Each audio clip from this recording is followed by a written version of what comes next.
Hello everyone. How are you all students? I know you all are fine. Okay students. Yes.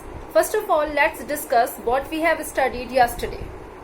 We have studied yesterday about the digestive system of ruminants. Have you remembered? Yes students. As I told you that ruminants are having a very big stomach and the stomach is divided into 4 chambers. This much part we have studied yesterday. The name of those 4 chambers are: first one rumen, second reticulum, third omasum, and the fourth one abomasum. Yes, and we have kept our food for further digestion in rumen yesterday. As we said that our cow chew the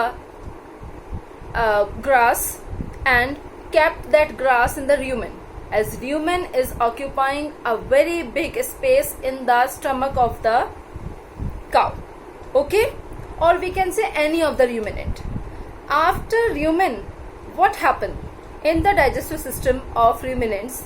Let's study further today. Okay students, so yes, when the animal is grazing, eating grass continuously, then at that time the cow or buffalo, here I am considering animal as cows and buffaloes, any of the animal, grass eating animal. Okay students, if I am using the word animal, no need to get confused. Okay, I am talking about only those animals. Yes, when the animal is grazing, eating the grass for some time, at that time that animal is throwing that unchewed grass in the rumen, the most biggest part of the stomach, area of the stomach, in which that animal is depositing the unchewed grass, or you can say partially digested, partially braked grass over there. Then what will happen in the rumen? A number of cellulose digestive bacteria acting on it. See, as I told you yesterday that these cellulose digestive enzyme bacteria are establishing a relationship with the body of the animal, that they are breaking the cellulose. In return, they are getting food and shelter in the animal's body. This is known as symbiotic relationship between animal and the cellulose digestive enzymes. Yes, after the breakdown of cellulose with the help of cellulose digestive bacteria, the food is taken into the second part of the stomach. Yes, that is the reticulum, the second chamber of the stomach. Now food is reaching slowly in the reticulum. Now what happens in the reticulum? See, digestive juices are releasing out. See, definitely it has some glands over there, and from that glands digestive juices are released. Digestive juices definitely contain some enzymes, okay, and which helps in the breakdown of food. Again, still the food is partially digested, and the food after the action of digestive juices, this is known as cud.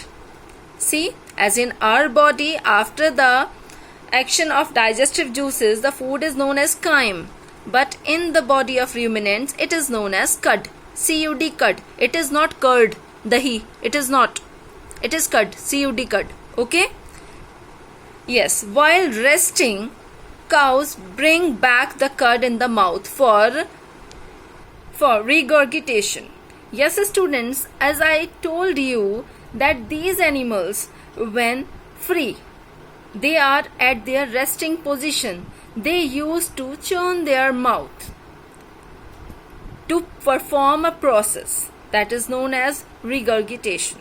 Okay, from the reticulum, the food, the cud which that food is acted due by the action of digestive juices, cud now reaches to the mouth, definitely to perform this regurgitation. And after performing this process, definitely some more treatment is there, some more breakdown is there, and that curd will again break into more small pieces, and then what will happen? This curd now reaches to the omesum directly. Now it is not going to be enter in the rumen.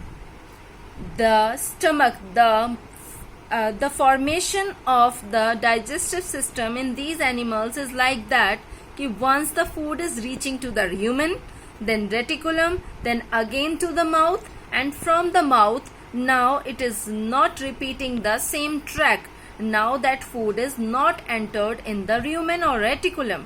It is crossing rumen and reticulum and moves to the omesum directly. That is the third chamber of the stomach. Now you can say the food which is entered in the omesum is known as curd, more digested curd. Okay, here the food which is entered is chewed completely because the animal is chewing it 2 times, and swallowed into the omesum for further digestion. Then the food moves into abomesum for digestion, brought about by digestive juices. See, again here in the abomesum digestion is brought about, means the digestion will get finished or will get completed in the abomesum, that is the 4th chamber, by the action of digestive juices. Or you can say the digestion will get finished in the stomach only, because these all are the parts of stomach. Okay students, now just like us, as our digestion is also finished in the stomach only, and then absorption and assimilation takes place in small intestine and large intestine. Yes students, a large sac-like structure called cecum lies between small and the large intestine. See, in between small and large intestine there is a sac-like structure. Okay, that is known as cecum. Now what is the role of this cecum? Again, this cecum contains a lot of cellulose digestive enzymes, and due to the action of these enzymes on the digested food, the food is completely, whatever the energy is lying in the food will get digested completely. Okay students, it means here they are saying that digestion of food is completed in the intestine. Although when we are considering the food is digested completely, when absorption takes place, it means the absorption of food takes place in the intestine. Okay, until and unless the food is not absorbed, it is not considered as digested completely. As in our digestive system, if you are comparing, then I am telling you that digestion starts in mouth itself, continues in stomach, and also in small intestine. But along with digestion, absorption also takes place in small intestine. Okay, that's why I'm saying that digestion of food is completed in the intestine. No need to get confused with this sentence, as ma'am is saying digestion is complete in stomach only, and here they are saying digestion completes in intestine, because along with digestion, absorption also takes place in small intestine. Okay students, now why do you know that we are eating cooked food only? We are unable to eat the uncooked food. Why we are not eating grass like them? Because students, grass contains raw vegetables, uncooked food contains a lot of cellulose, and we used to eat cooked food because our body does not contain any type of cellulose digestive enzymes. That's why this symbiotic bacteria which is not present in our body, that's why we are unable to digest cellulose. Okay students, after that same waste will get deposited in large intestine. After the absorption of water, assimilation of food takes place in the small intestine itself. Okay, and then waste is released out through an opening, and and body generates a lot of energy to perform different type of work. Now students, let's begin with your classwork. The question based on today's topic. Short question number 7. Why do you think herbivores have 4-chambered stomach? Because the answer is herbivores have 4-chambered stomach because they are grass-eating animals. Their food contains cellulose, which is a complex carbohydrate and takes longer time to get digested. Okay students, just do this question in your notebook properly, and yes, no homework is there. So today most of our chapter is finished.